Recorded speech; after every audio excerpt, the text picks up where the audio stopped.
Well, I want to be very careful about this because I'm not an authority, but there might be a couple of practical ideas that I could offer.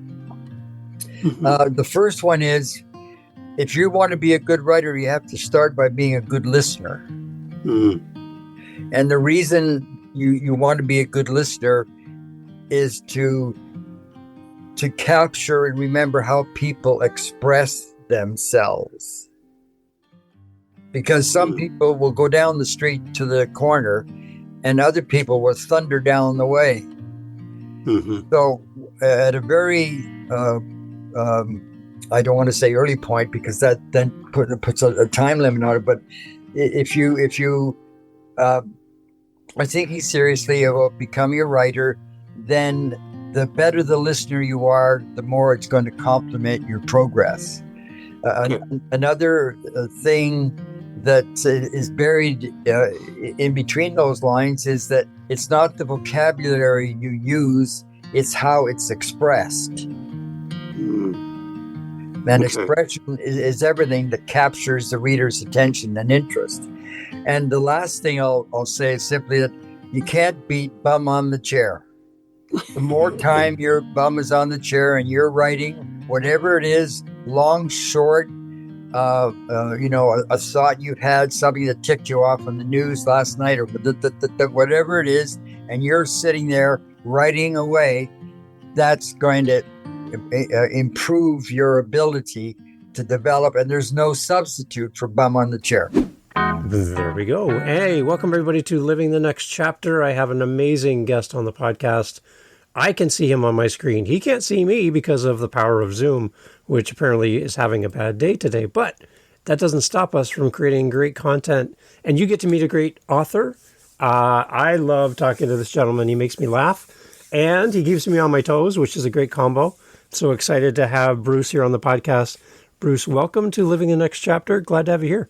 Good afternoon, David. Great to be with you and your audience. Amazing. Tell everybody, first start here, Bruce. Where are you located today in this great big world of ours? I'm in London, Ontario. Excellent. Not London, England, everyone listening at home. London, Ontario. I sail, boy, now. It's the Clearnil version. There you go. It's the version that's not the UK version, but we do love our listeners in the UK as well. So hello to you. Bruce, introduce yourself to everybody. You have a very interesting background and a very interesting history. Tell us a little bit about your background. Okay, well, thanks very much, Dave. I've been very fortunate the way my life and career have unfolded because I started out uh, getting a full scholarship at McMaster University with the military. And when I graduated, then I joined my regiment, the Princess Patricia's Canadian Light Infantry. And the battalion I joined at the time was in Edmonton. So I was serving with them out there for about 2.5 years. And then I applied, was accepted for a military bilingual exchange program, which meant that I ended up at the Citadel in Quebec City for 6 months doing a French immersion course and living with a local family. And after that, I was sent to Camp Belcarche, where the Royal 22nd Regiment is based. And I served another 18 months with them to develop the French I'd learned. And lo and behold, while I was there, I was advised that I was being considered as an aide de camp to the Governor General. And when I picked myself up off the ground after hearing that news, I was just absolutely flabbergasted. And lo and behold, I ended up in Ottawa for 2 years, living and working in Rideau Hall with the very famous Governor General Georges Vanier and his magnificent wife, Pauline. So that was my introduction to Canada's national heritage. And of course, never a day goes by without my thinking about it, because one of the things that happened while I was there was that on February the 15th, 1965, our new Canadian flag was inaugurated. And I happened to be on duty that day. So again, my connection to our national heritage was established that day, and been reinforced every day since. And so then, after my tour at Rideau Hall, I rejoined my regiment in Germany for a while with NATO. And at the time, the Minister of Defense was playing games with the armed forces, trying to unify them, which no other country in the world had ever done.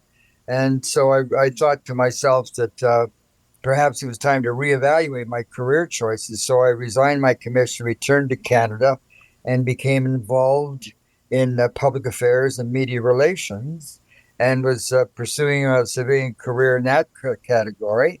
And be damned if 21 years later, National Defense didn't come back to me to ask me to re-enlist. And I said, well, excuse me, I just have a question. And they said, well, yes, sir, any question would be fine. I said, well, are you absolutely crazy? I'm 49 years old. They said, oh, sir, we didn't mean the regular force. We meant the reserve force. I said, well, you didn't say that. So after we got that straightened around, my wife and I had to have a serious conversation. And being the fabulous person she is, she said, well, you're always talking about the military and your experiences there. So why don't you rejoin? So I ended up rejoining as a public affairs officer. And before I knew it, I was in Bosnia during the war. So that was an absolutely incredible experience.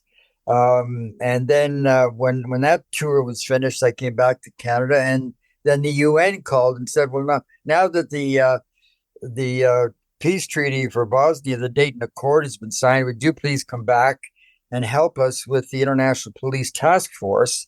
So I was assigned to them for 6 months, and back in Bosnia, where I never expected to be.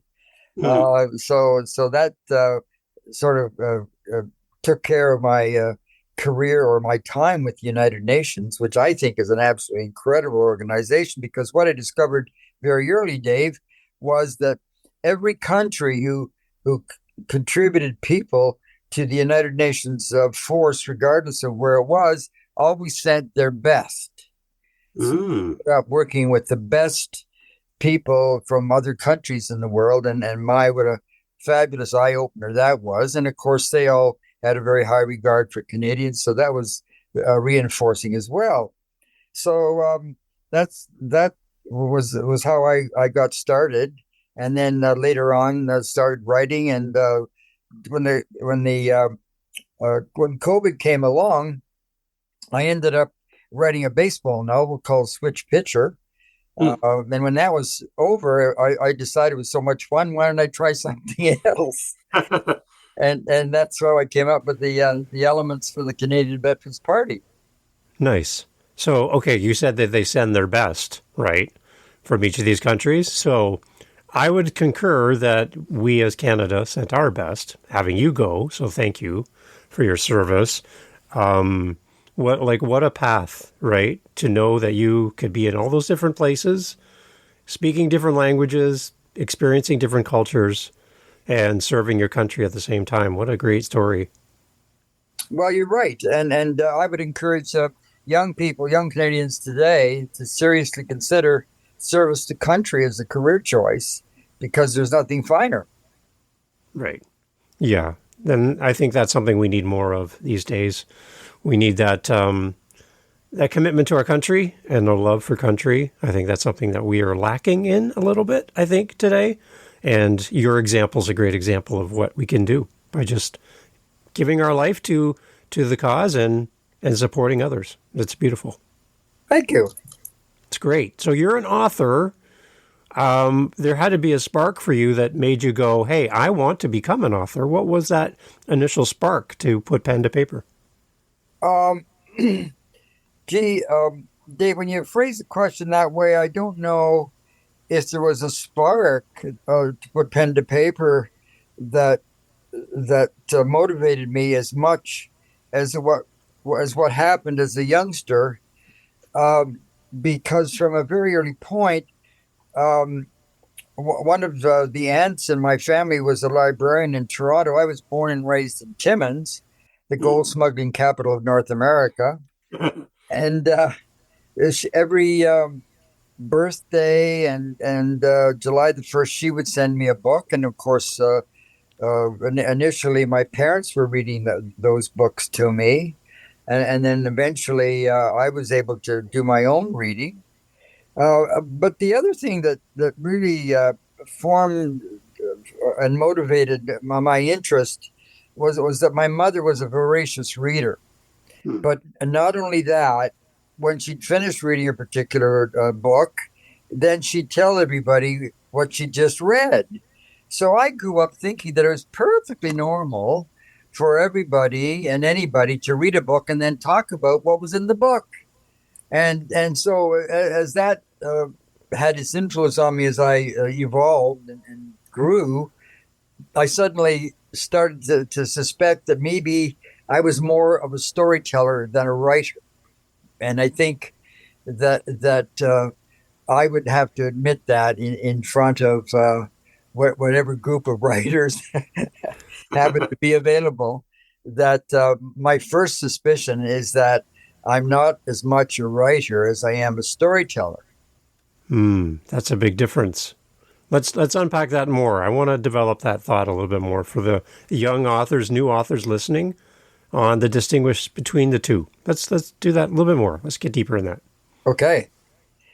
Um, the thing about stories is that human beings relate to stories probably better than any other force or syndrome in society.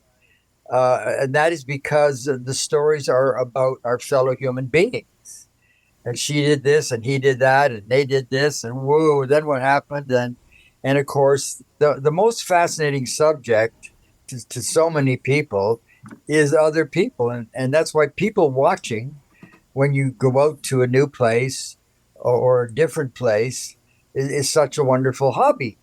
And I'm not saying it's a Canadian hobby, uh, Mm-hmm. but I think it's international. But when you're in a place that allows you to just sit there or stand there or be there and watch other people and how they're behaving, it's always fascinating.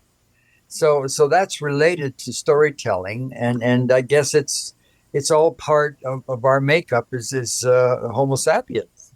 Yeah. And I think going back in the day, there was a point in time when reading was probably for more of the elite, where not everyone could read or have access to books.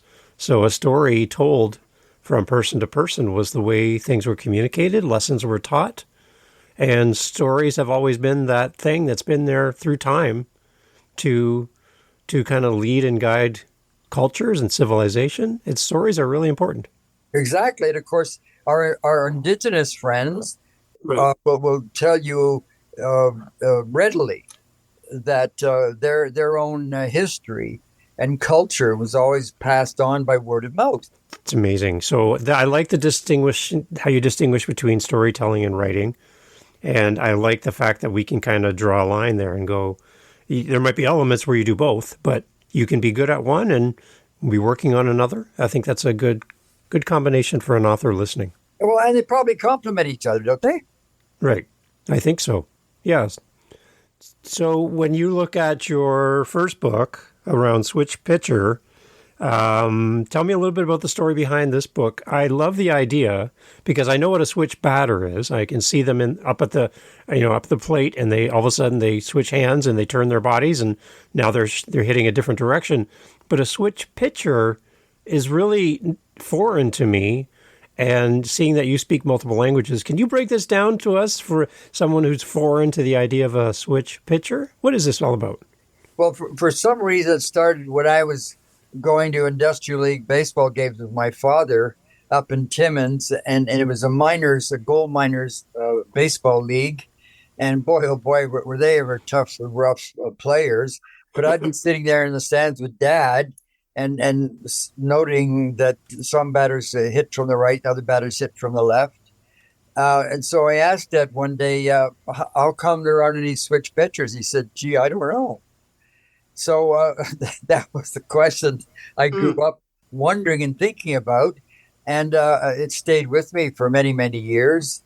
And then finally, it dawned on me that the reason there weren't many switch pitchers was because it just takes too darn much training to Right. develop the musculature on both sides of your body that a right-hander or a left-hander has to develop in order to become a competent a major league pitcher. Right. And they start that from little league, of course, when they're just kids, that demand on the musculature development stays with them until such time as they're able to break into the bigs.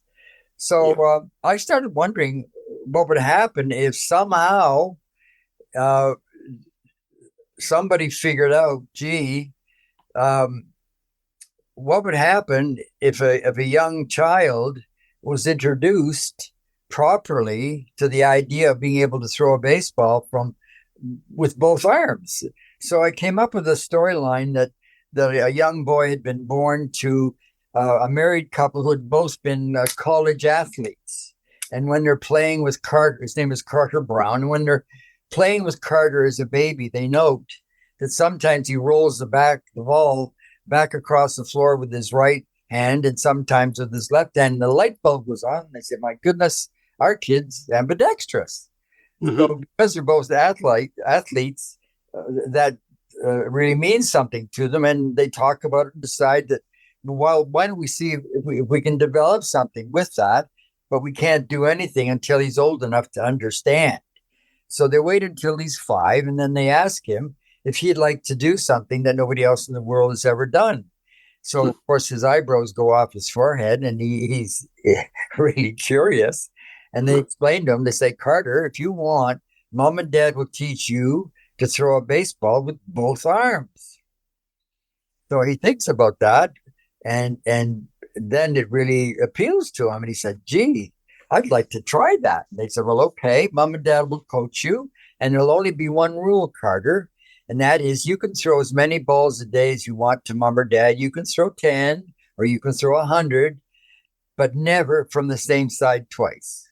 Mm-hmm. Mm-hmm. So that's how he starts to develop the musculature on both sides of his body and keeps honing his skills. And then he breaks into the bigs as a relief pitcher, which means he comes on late in the game.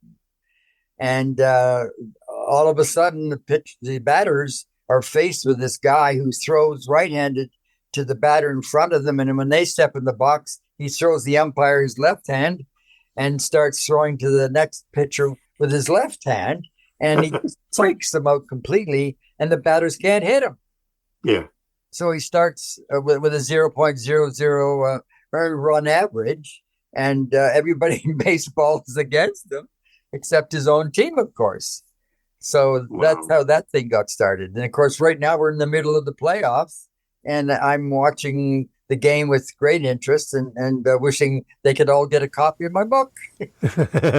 They should. It should be mandatory reading for any parent with their kids in baseball. I like that. So what has been the response from readers for Switch Pitcher? Like, have you heard back from readers, and what are they saying? I've heard back on what I would call a very small local scale, and people love it. They think it's a great read. But the biggest compliment I was getting was that it reminded some people of a field of dreams. Okay. And what's ironic about that compliment, or at least I choose to take it that way, is that it was founded on a novel by a Canadian author, William Kinsella, who wrote Shoeless Joe Jackson.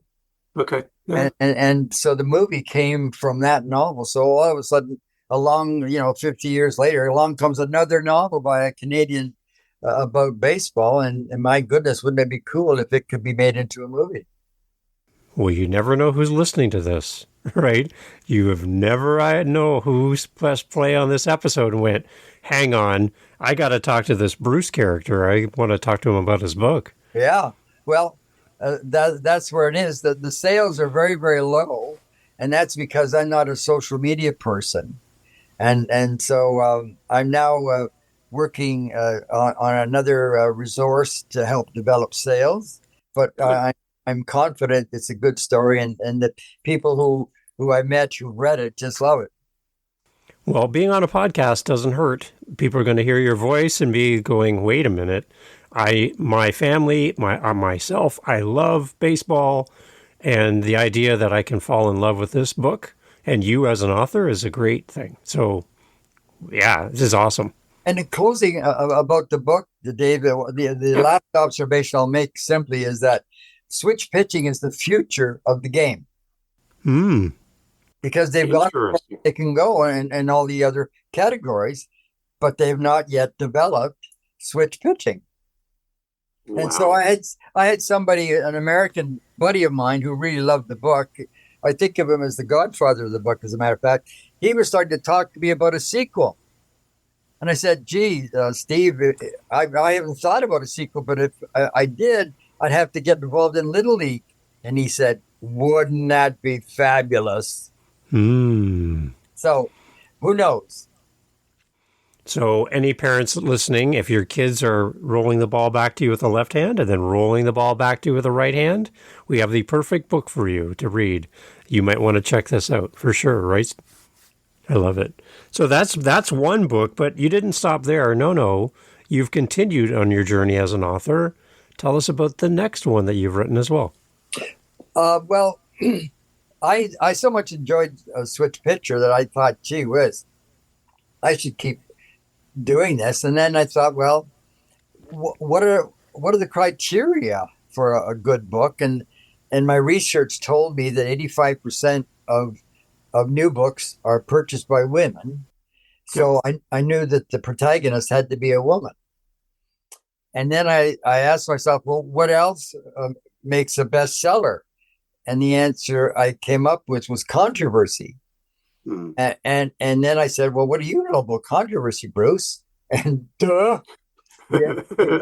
precious little. And then all of a sudden I remembered, wait a minute, I'm a veteran. Man alive. There are all sorts of things that the veterans are involved in terms of their dealings with Veterans Affairs Canada. That are controversial. So you've got an angle there. And then I thought, well, okay. So what else makes a book interesting?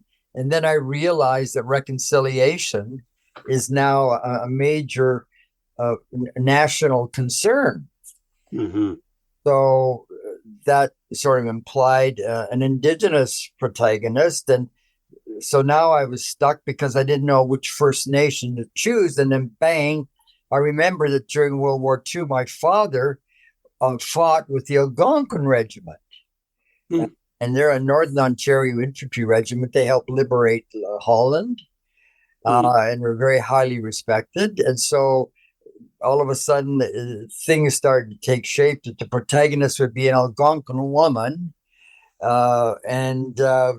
You've got to get the veterans involved. And so then I started thinking, well, one of the things about veterans is that they've taken an oath of allegiance to serve their country. And so when things in 2020 started started sliding, gradually the veterans became more and more concerned about whether they wanted to participate or just spectate. And they realized that they were not going to be able to do anything after they'd done all the research unless they formed their own political party. So after all sorts of moaning and groaning about that, because they hate politics and they hate politicians, they realize, oops, we better get with it or we'll be spectating. And so they start, all the organizational work is involved in that. And at their first national convention in Winnipeg last summer, one of the things they had to do was to elect a new party president. They decide that they're going to call their party the Canada Now Party, and that passed. And then on the presidential ballot or presidential vote, on the second ballot, they declared Rachel Kennedy, an Algonquin woman and ex-fighter pilot, as the party's new president. So the place goes nuts because everybody realized together that if the party was able to win next year's federal election in 2025, that she would automatically become the first female veteran Indigenous prime minister. And they thought, geez, boy, that's a mission we can really embrace. And so that's how the ball started to get rolling. Okay, so this is a lot of intrigue in here and a lot of new thought, new opportunities for your characters as well to kind of go through this book. So tell me more about who you would picture as an ideal reader for this. Anybody who is concerned with the way the country's unfolding right now. Yeah. And you see a lot of that through the veterans community then? Well, not only the veterans community, but just my own sort of interest in current affairs and public affairs and what the hell is going on. And what I know is that I don't think I have met very few Canadians these days who are satisfied with what's going on in Canada. Right. Yeah. And we do have listeners from around the world who are maybe not as up to speed with what's happening here in Canada. But what, from your point of view as a veteran, I'm really curious, where do you think we're kind of headed, and what makes you pause and go, I'm concerned about fill in the blank? The answer is everything. Everything. Okay. Yeah. And that's because we seem to have lost our way, and not only has partisanship poisoned the political system, but the Canadian Armed Forces are crumbling. Our international respect is crumbling, and for the first time ever, thinking Canadians are being forced to accept the idea that we're not doing as well as we have before, and there's something not working, and it starts with the political system. Mm-hmm. I shared with you a story from my father-in-law, who was born in Holland. He was there during World War II, and he remembers, and he told us the story of Canadians pushing the Germans back on his land, on his property, and he was like 12, 13 years of age, opening the curtain and seeing Canadian maple leaves and flags on uniforms pushing the enemy back across his property. And that moment was such a prideful moment that made him want to come to Canada and live here because of amazing people like you and people who have served our country. That was a source of pride. I feel like I agree with you. I feel like we're kind of missing that source of pride and the name that Canada means on the world stage. I think we're missing a little bit of that, maybe even more every day. I agree. And to add to your observation, I recently reread the history of how the Algonquin Regiment relieved two small Dutch towns. And boy, oh boy, the only way to describe that fighting, Dave, is that it was savage. Mm-hmm.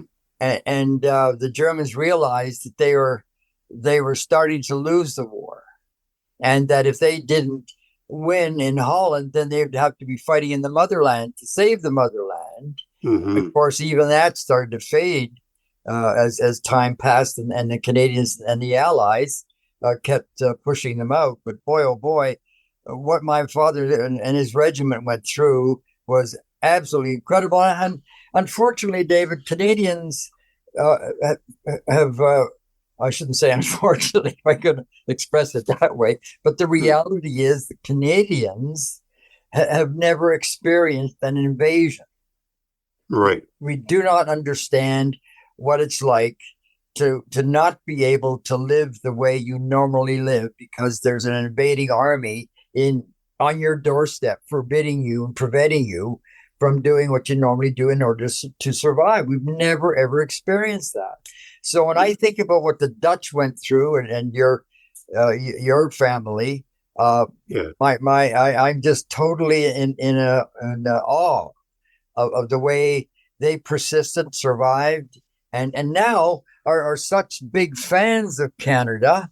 It's such a treat to go to Holland and then have someone there discover that you're Canadian. My goodness, you think it was like the second coming. And what I wonder about is there any other country in the world that is so much admired by another country across an ocean as Mm-hmm. Canada is admired by the Dutch? Right. And you told me a great story about a soldier returning to Holland and going back to a place where they were stationed and where they were held up to protect that country, and seeing somebody that helped them in the process, a Dutch citizen. In that story, can you tell that again? Because I thought that was so cool. Oh, okay. Well, it turns out it was my father. Yeah, that's amazing. So he got out of the forces. I guess it was in 48. He was running the Algonquin Regiment militia in Timmins for several years after the war, and then he got out, and along came Korea. So he and mother had a long chat, and they both agreed that he should re-enlist, and he did, thinking he was going to Korea. Well, it turns out they sent him to NATO in Germany at Hanover, which of course the troops called Hangover. Mm-hmm. So this is in 1950. And during one of his first leaves, he decided he wanted to go back to Holland and find the windmill where the lady owner had allowed him to establish his company headquarters for the battle. But he wanted to thank her again. So away he goes. And of course, the first challenge he had was, how in heaven's name am I ever going to compare my wartime recollections with this beautifully modern, green, recovered Holland? So it took him quite a while to be able to figure out where the windmill should be. And then he finally did all that calculation and decided that he knew that this windmill was it. And of course, it's a Saturday. He's in his civilian clothes. So he goes to the back door and he knocks, and there's no answer. And he waits for one. Then he knocks again. And around the corner comes a woman, and he instantly knows it's her. Much grayer now, of course, but it's her. So she comes up to the door and she looks at him as if he's some sort of vermin, up and down, and what the. And he could see the thoughts going through her mind. And he says, "Madam, good morning. I'm Major Stock. During the war, you were kind enough to let me use the windmill as a company headquarters. And I've just come back today to tell you thank you again. It really made a big difference to all of us. And thank you very much." And so she's still looking at him with great suspicion. And so Dad was a very humble person.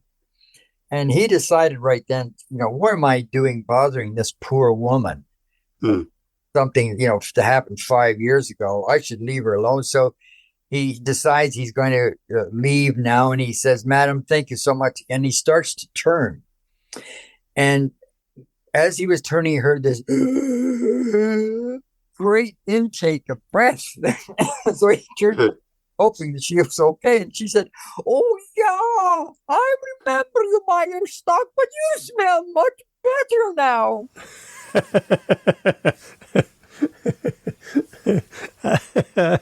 There you go. That was my father's favorite story.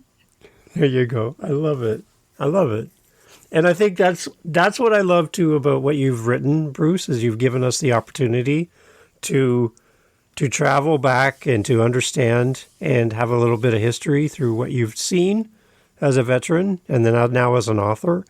You bring these pieces to us, whether you're writing about pitching or you're writing about the Canadian Veterans Party, like you're bringing a piece of you and what you've seen in this world into your writings. And I love that that's kind of your source material. Thank you very much. It's very kind. So if you had some advice for somebody who's new to writing, they're just early in their journey, they could be, it could be a senior, they could be a young person, but they're early days into writing their story. Any kinds of words of wisdom that we can leave for somebody listening to the episode, Bruce? Well, I want to be very careful about this because I'm not an authority, but there might be a couple of practical ideas that I could offer. The first one is, if you want to be a good writer, you have to start by being a good listener. Mm.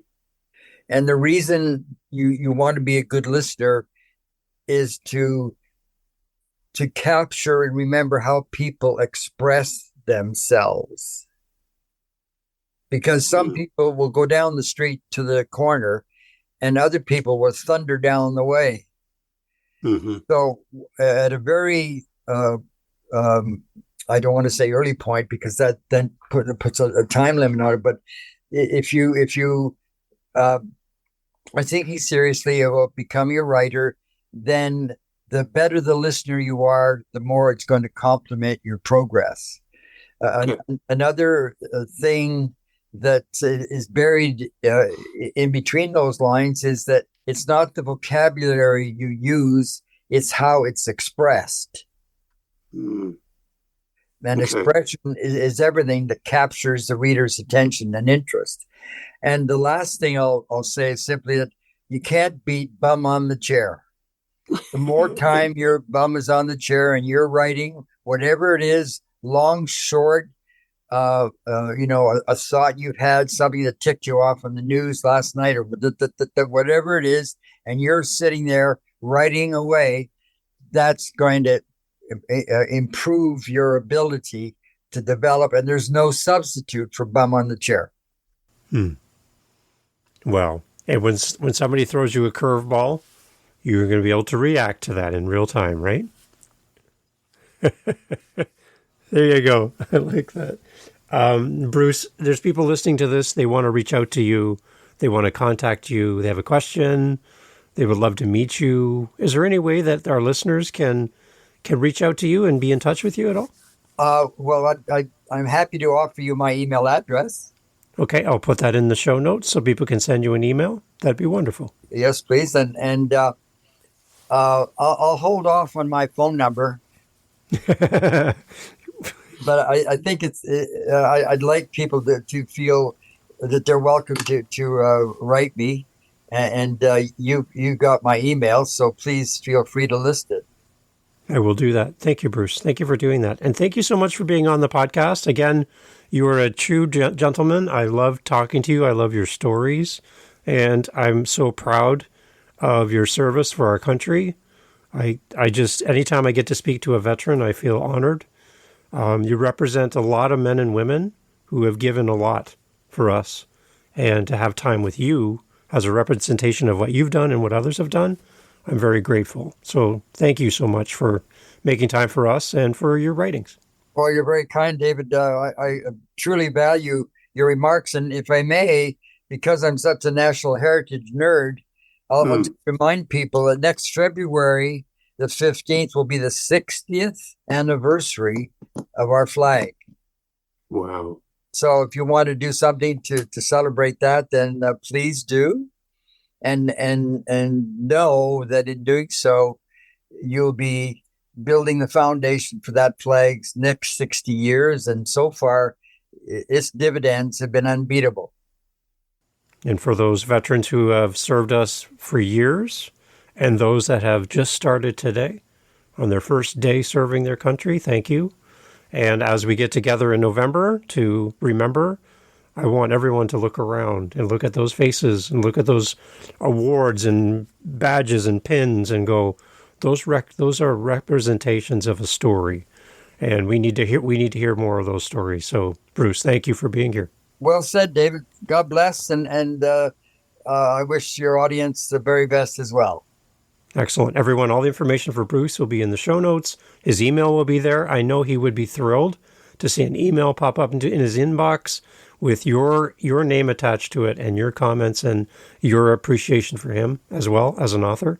If you need anything from Bruce, please use that email. Bruce, again, thank you so much for being here. Godspeed.